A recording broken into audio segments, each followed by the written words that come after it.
Okay, when you're ready, guys. Well, good afternoon, everybody. Hello, my name is Matthew Spence. I'm a pharmacy technician. I'm also the pharmacy department's quality improvement practitioner. I was fortunate to stand up in front of you a couple of months ago with a team called PharmaCats on behalf of Joe Buck. I now looked, and when I presented that, I said I'd like to come back with the team that I project manage, Flucloxasavin. So I'm very privileged to be stood here with the team today. So Flucloxasavin is a lead program that we run within pharmacy. It's lean education and development. Just a little bit of background about Fluclox. So the drug is flucloxacillin IV 2 gram. We produce this within pharmacy, within our PMU unit. This we produce to save staff, nurses' time on the wards and then allow them to be more patient-facing. So without further ado, I'll hand you over to the team. Hi, my name is Steph and I'm a pharmacy technician. So a number of topics were discussed for our lead project, and it was thought that 2 grams IV flucloxacillin best suited our skill mix. It was prominent and had the potential to benefit a number of departments within the trust. The current process involves a pharmacist writing an order and faxing that to the aseptics department for triage. If it's urgent, aseptics will dispense it, otherwise they then fax the order to Morehouse. Morehouse process the order, send the flucloxacillin to aseptics, who then arrange for delivery to the wards. The faxing in itself is time consuming. It's clear that there's a lot of wastage due to the number of emails that used to be sent out offering a surplus stock. We are aware that there will always be some wastage of this drug due to batch production and the department not risking running out of the medicine. So flucloxacillin is an unlicensed medicine and it's supplied as a stock item for named patient use on the ward. Hello, my name is Amy. I'm a pharmacy support worker at the St James's Hospital. We started our project with questionnaires as our initial data collection to find out the current process people use for ordering and their thoughts on it. We spoke to pharmacists, pharmacy support technicians, nurses and various ward staff. As you can see on the slide, there were questions that we asked. How many times a week, on average, would you order IV flucloxacillin? Do you think the current way of ordering works? Do you feel that our fridge is overstocked in the IV flucloxacillin? On average, how much IV flucloxacillin is wasted each week? If a patient no longer needs the IV flucloxacillin assigned to them, would you try to find another ward or patient need it before it expired? How would you dispose or deal with the out-of-date IV flucloxacillin? As a part of our root cause analysis, we use the 5 whys, the fishbone tools to identify there was no clear process. There was duplication, faxing and over-ordering resulting in an overproduction. We believe this to be lack of clarity and communication between various departments due to many steps in the process. Good afternoon, my name is Matt and I'm a pharmacy support worker at the LGI. After the questionnaires, we then carried out an audit which took place on J19, J20 and J21 over a period of 3 weeks. With daily visits to the ward, in this period we found that approximately 30% of bags were wasted over the 3 wards.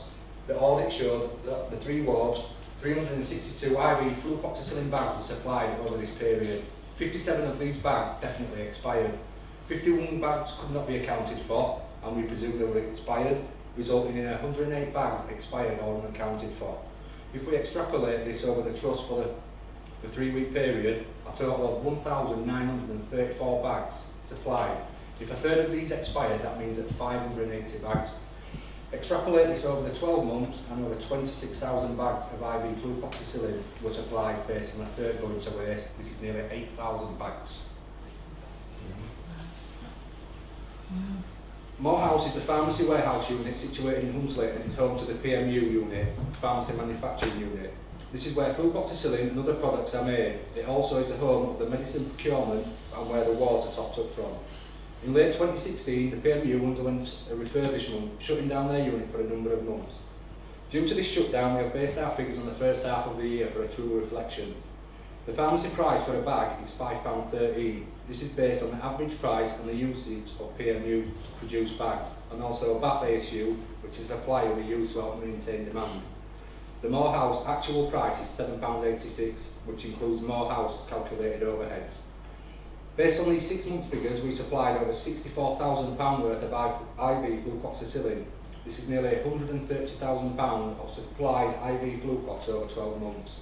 Based on the 12 months figures and the Morehouse figures including overheads, our projected waste cost for the Trust for an average 12-month period is just over £64,000. After discussion with the stakeholders, they feel that a 20% waste figure is more realistic, which is likely to be around the £4,000 mark. So a few of us spent the morning at Morehouse, and this was an interesting visit for those who've never been or inside a production unit. We timed the different parts of the process, which you can see. So we timed each part of the process from start to finish, so including setting up, gassing, making, checking and releasing of the product. And we used the timings to work out staffing costs, and we picked the midpoint of the lowest band possible that could perform the task. The total cost of one batch, which is 40 bag, was £36.39 staffing time, which works out around at 91p per bag. It costs over £24,000 for staff to make a year's worth of flucloxacillin. As we've estimated, a third of bag goes to waste. This means just over 8,000 in paid man hours is wasted. This factored into the overall 64,000 figure which Matt mentioned earlier. But factoring the time element, this takes approximately 4 hours to produce a bag. This does not include the 3-day quarantine time before the product can be released, which estimates 885 working hours which are spent producing the product which will expire. This equates to over 23 working weeks of the year which someone's product is going to waste. After looking at the pharmacy reports, we chose J20 as a water trial on due to them being a regular high user of the 2 gram flucloxacillin. We have written a proposed SOP for how the pharmacy ward staff were to order flucloxacillin. The SOP would need to be tweaked if we were to roll it out department-wide.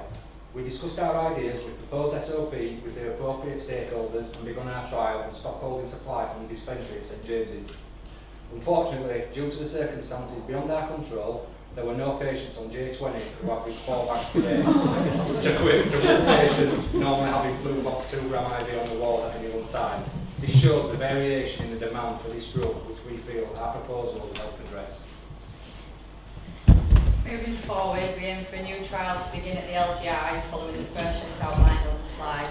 We feel the process needs to be streamlined and we need to reduce the amount of faxing and people involved in the process.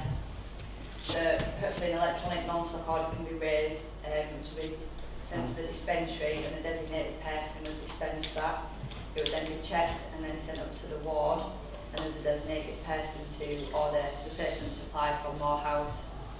So one proposal is of the electronic non-stock ordering. These orders are printed direct in the dispensary, so it reduces the amount of faxes being sent and also the amount of paper being wasted. We also recommend looking into whether ward technicians would be able to order the flucloxacillin. At the moment it's only pharmacists who are authorised to, so therefore this would help pharmacists to utilise their time. And we believe our recommendations deliver a leaner, more streamlined process.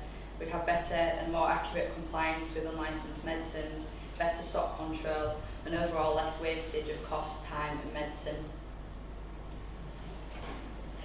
Lessons learned from this project. This has been a much larger project than we had anticipated.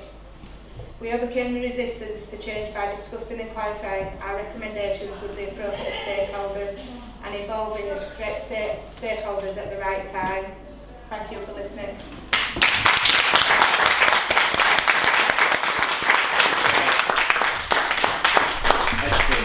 Thank you very much. It is terrific to see the impact of looking at waste, isn't it, in terms of the cost, and I think we all sort of took a sharp intake of breath when we saw the extent of the potential savings that you've identified from better all of the work that you've done. And I know I've been to Morehouse and seen that unit, and it's really good to see you looking at how we can develop and improve. So again, I'm sure there'll be questions. Now, my apologies, I'm just off up to Chapel Allerton to see the staff up there after yesterday's event, so if you would excuse me, Yvette will round off and deal with the Q&A session, so thanks very much. Thank you.